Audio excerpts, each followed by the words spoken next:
Le paintball est un excellent défouloir. C'est le dioxyde de carbone contenu dans ces cartouches qui permet de propulser les munitions remplies de peinture. On les utilise aussi pour gonfler les pneus de vélo ou les gilets de sauvetage. Voilà un objet qui ne craint pas de fonctionner sous pression. Malgré sa petite taille, une cartouche de CO2 renferme une grande puissance. Ce modèle peut tirer plusieurs dizaines de coups.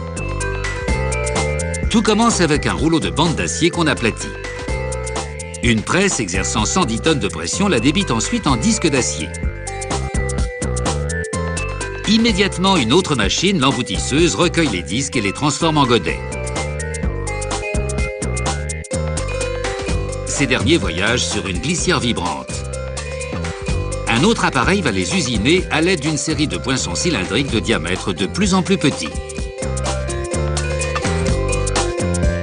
À chaque poinçon différent, le godet s'allonge et son diamètre diminue sous une douche de lubrifiant. Ce procédé s'appelle l'étirage. À la sortie, les godets ont pris une forme de tube à essai.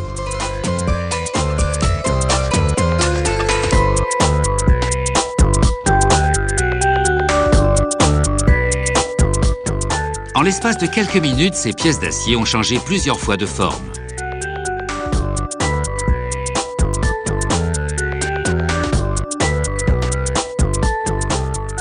Pour modeler les bords du tube, on les chauffe dans une bobine à induction. Le champ magnétique intense agit sur les molécules du métal et le chauffe à blanc en une fraction de seconde. Sur cette machine rotative, des matrices diverses descendent sur le bord des tubes pour les pincer et les resserrer.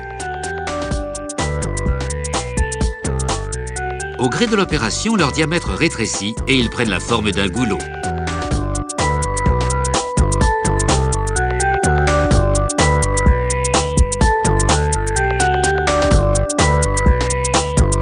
Plus le goulot se dessine, plus le tube ressemble à une petite bonbonne.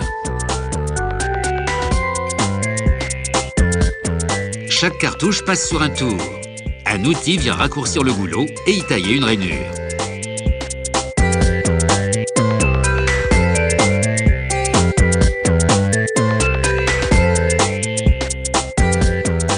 Les cartouches sont ensuite nettoyées au savon et à l'eau pour éliminer les résidus de lubrifiant gras.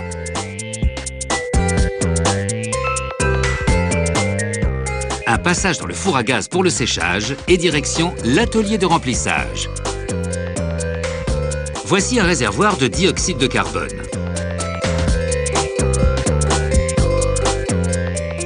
La tête de remplissage injecte du CO2 liquide dans les cartouches avant de les sceller avec une capsule.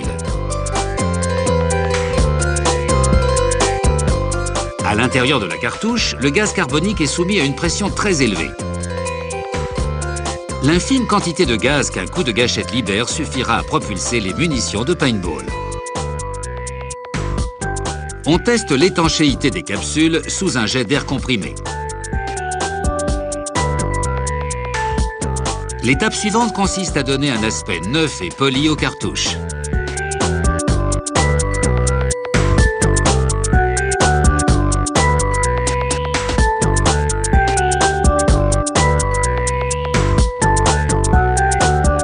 Ce tambour rotatif génère une charge électrique. Plongée dans cette cuve de zinc, l'électricité attire les molécules de zinc qui viennent enrober les cartouches.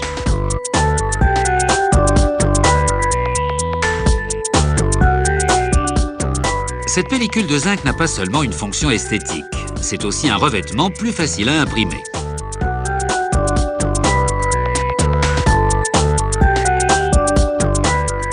Sur cette table rotative de sérigraphie, on inscrit la marque et les précautions d'emploi sur le flanc des cartouches.